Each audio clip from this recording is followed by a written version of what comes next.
Corona काल से तो समाज की हर गतिविधि प्रभावित हुई है।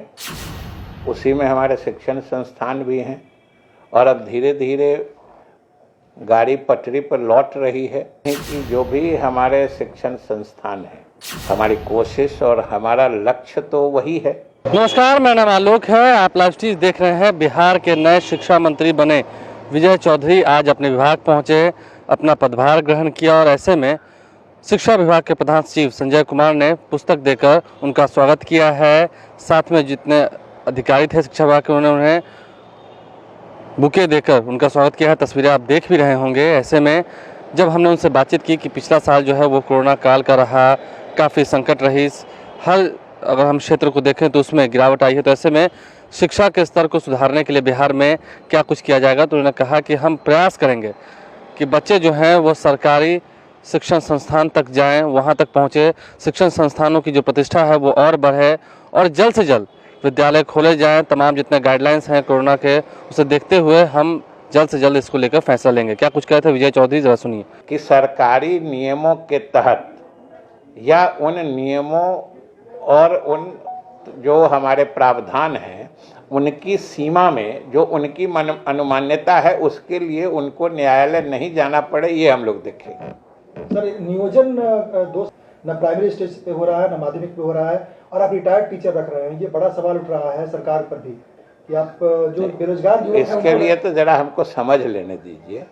अभी तो हम भी समाचार आप ही लोग के माध्यम से समाचार पत्रों में हमने पढ़ा है, तो उसमें क्या बात है जरा हम बात कोरोना कर काल के बाद ये फिर नया साल है तो कितनी बड़ी चुनौती होगी, क्योंकि पिछले साल किसके कितने साल के कोरोना काल के बाद अच्छा कितनी बड़ी चुनौती होगी इस साल में कि फिर से सुचारू ढंग से पढ़ाई को शुरू करवानी है। अभी कक्षा 6 से लेकर 10वीं तक की कोरोना काल से तो समाज की हर गतिविधि प्रभावित हुई है।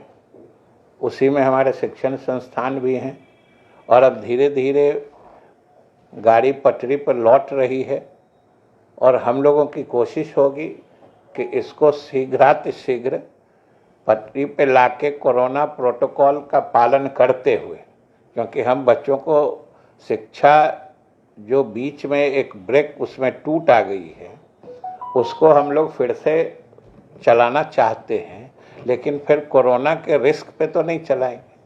कोरोना प्रोटोकॉल का पालन करते हुए उसके संबंध में जो विशेषज्ञों की या भारत सरकार या राज्य सरकार के जो सुझाव या परिपत्र हैं उसके आलोक में जो भी जल्दी से जल्दी और अच्छी से अच्छी व्यवस्था पढ़ाई फिर से शुरू कराने की हो सकती है वो हम लोग करेंगे।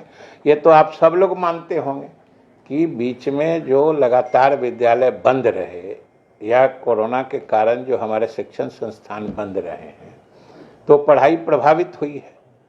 हमारी तो कोशिश होगी कि उस पीरियड को भी हम लोग कैसे भरपाई करें जिससे कि हमारे बच्चे अच्छे ढंग से शिक्षित हों। हमारा तो लक्ष्य वही है कि जो भी हमारे शिक्षण संस्थान हैं उनका जो पुराना गौरवशाली इतिहास रहा है, हमारी कोशिश और हमारा लक्ष्य तो वही है। और इसी के कारण तो हमने कहा कि आप सभी मानेंगे, जो जैसे पटना विश्वविद्यालय है, अगर इसके पुराने इतिहास को देखेंगे तो इसकी पहचान इसके शिक्षकों से ही थी। एक से एक आप नामी शिक्षक का नाम सुनिएगा, किसी विषय को ले लीजिए और पटना विश्वविद्यालय में पढ़ाई या इसका जो नाम था वो बाकी बिल्डिंग और पुराना और बाकी कोई दूसरी व्यवस्था से नहीं, वो शिक्षकों से था। यहाँ के एक से एक विभाग के एक से एक शिक्षक थे जो पूरे देश में जिनका नाम था, पटना से जाते थे। आज भी लोग याद करते हैं।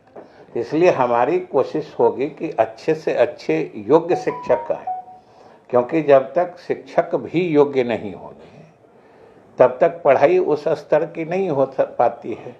इसलिए योग्य शिक्षक आए उसी में। और हमारे बिहार में एक चीज़ जान लीजिए, बिहारी बुद्धिजीवियों में या बिहारी शिक्षित लोगों में मेधा या प्रतिभा की कमी नहीं होती है। एक सही तरीका निकालने की आवश्यकता होती है।